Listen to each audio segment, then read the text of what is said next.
se reduce cuando uno trabaja con vasoconstrictor, porque los niveles sanguíneos son bajos. Por supuesto que los vasoconstrictores también pueden ser peligrosos en algunos tipos de pacientes. A lo mejor eso me iba a preguntar. En algunos pacientes, por supuesto, que los vasoconstrictores tienen los efectos adversos que pueden causar los vasoconstrictores, que son aminas adrenérgicas, ¿no es cierto? De manera que pueden ser peligrosas en un hipertenso, en un hipertenso no controlado, ¿no es cierto? En un paciente con enfermedad coronaria, ya, de acuerdo.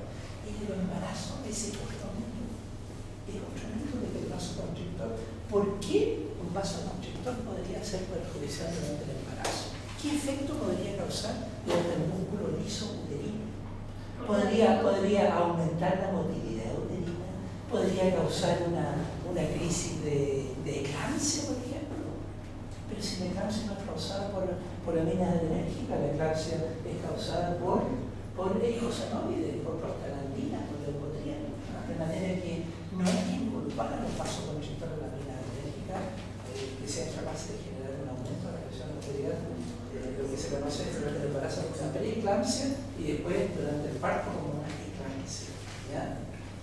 Y repito, y por lo demás, las cantidades de vasoconstrictores que nosotros usamos son pequeñísimas, ¿no? Lo que pasa es que el médico piensa siempre, cuando uno le habla de adrenalina, piensa en la adrenalina que usan ellos, que es la adrenalina oficinal. Y esa contiene 1 miligramo en un ml, es al 1 por 1000. Y nosotros usamos al 1 por 50.000, 1 por 100.000, o sea, 100 veces más diluida. Bueno, esa adrenalina 1 por 1000, por supuesto que es importante y hay que tener la mano para sacar un choque anafiláctico, por supuesto. Eso sí, estamos de acuerdo. Bueno, me salí, a todo fue a raíz de este recuerdo de lo que son los anestésicos locales y los vasoconstrictores, ¿ya? Utilizar una profilaxis antibiótica son los procedimientos quirúrgicos extensos. Sí, en el diabético, ¿no es cierto?, aunque esté controlado, la posibilidad de una infección es mayor que en una persona que no es diabética, por esta alteración de la respuesta inmune, la quimiotaxia de los neutrófilos, de la fagocitosis, etcétera, etcétera, de manera que se suele hacer una profilaxis antibiótica con un antibiótico de amplio espectro, como la amoxicilina, con un esquema parecido al que se emplea para prevenir la endocarditis bacteriana, ¿no es cierto?, antes de la cirugía. Unos 2 gramos de amoxicilina, basta y sobra. Bueno, y por supuesto que en un diabético hay que ejercer un control riguroso de higiene oral para prevenir las caries y las enfermedades periodontales, ¿no es cierto? Porque no solamente como dentista debemos de ser enfermedades periodontales, sino que debemos pensar en las caries.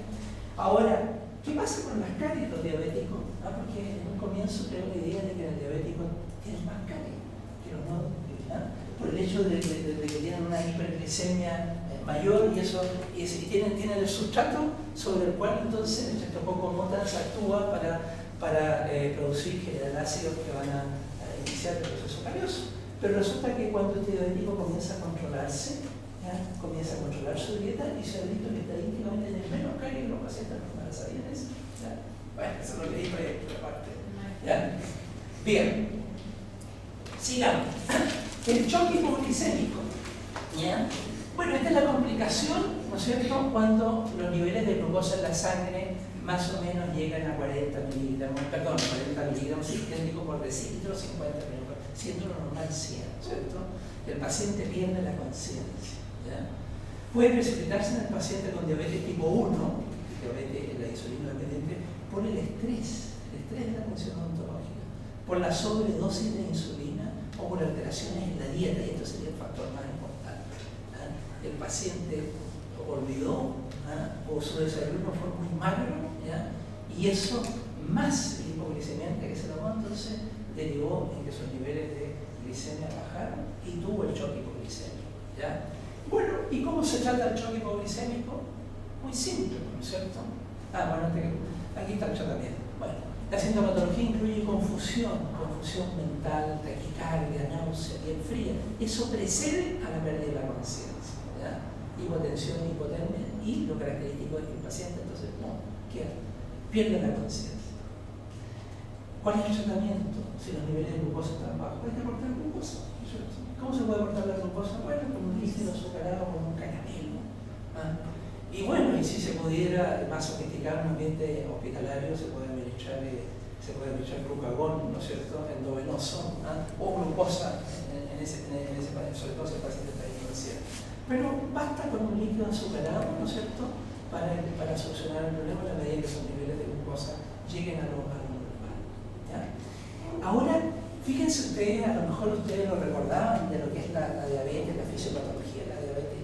Esta sintomatología se parece mucho clínicamente a lo que es el shock hiperglicémico. Y entonces se hace la pregunta, pero ¿cómo puedo saber si el paciente está teniendo un shock hipoglicémico o un hiperglicémico? Bueno, la verdad es que, en definitiva, por último, si queda la duda de que eventualmente pueda estar teniendo un shock hiperglicémico, siempre se dice que es mejor pensar que es hipoglicémico, porque las células cerebrales son tan sensibles al déficit de glucosa que es mucho más conveniente para este paciente, mucho más positivo, ¿ya?, que reciba el beneficio de la glucosa. Y si yo me equivoco en el diagnóstico y así un shock hiperglicémico, esa pequeña cantidad de glucosa que va a aportar no va a traer graves consecuencias para el organismo de ese paciente. Así que en la duda, pensar que es hipoglicémico y entrar glucosa. Eso dicen los artículos, las revisiones que se han hecho al respecto. ¿Ya? Bien. El otro tópico es la atención de los pacientes con problemas renales, con disfunción renal, con pacientes, lo vamos a ver posteriormente, pacientes dializados también. ¿Ya? Entonces, por eso también hay que recordar algo de lo que son las funciones del riñón y las consecuencias que trae para nuestra salud una insuficiencia renal. Lo primero,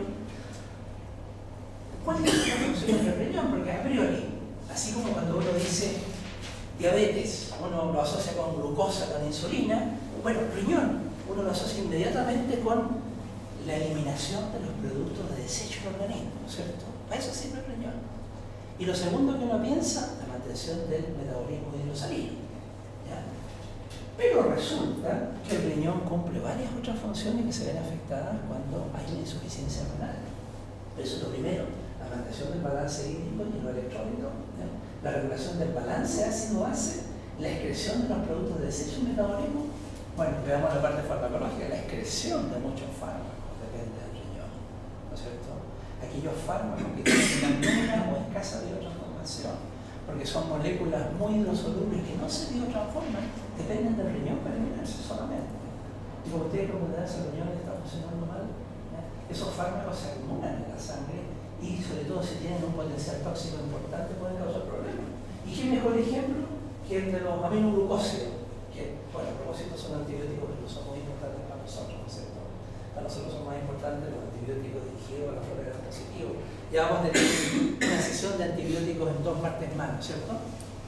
Bueno, pero los aminoglucósidos son antibióticos importantes en medicina por su efecto antigram negativo, ¿no es cierto? Los aminoglucósidos, ¿se acuerdan? Gentamicina, tobramicina, amicacina, son nefrotóxicos, per se. Incluso una persona normal, en un tratamiento de más de 5 o 7 días, puede causar problemas renales.